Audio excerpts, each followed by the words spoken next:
शनिवारी म्हणजे 27 तारखेला काही ठिकाणी मुसळधार, काही ठिकाणी अतिमुसळधार पावसाची शक्यता वर्तवण्यात आली आहे. तर त्यामध्ये सगळ्यात जास्त पावसाचं प्रमाण हे नांदेड, परभणी, लातूर, धाराशिव, सोलापूर, बीडचा इकडचा धारूर, अंबेजोगाई, केस, परळी याचा भाग, परभणीमधलं सोनपेठ, पूर्णा, पालम, गंगाखेड, नांदेड जवळपास पूर्ण, त्याचाच परिणाम जो होईल तो हिंगोलीमध्ये सुद्धा औंढा, बसमत, हातगावपर्यंत हा जवळपास 100-150 मिलीमीटरपर्यंतच्या पावसाची शक्यता वर्तवण्यात आली आहे.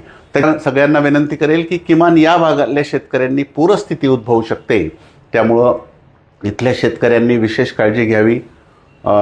जे सखोल भागातले शेतकरी तिथे वास्तव्य असेल तर त्यांनी उंच टेकड्यावर यावं, जनावरं तिथं ठेवू नये, शेती उपयोगी साहित्य काही ठेवू नये.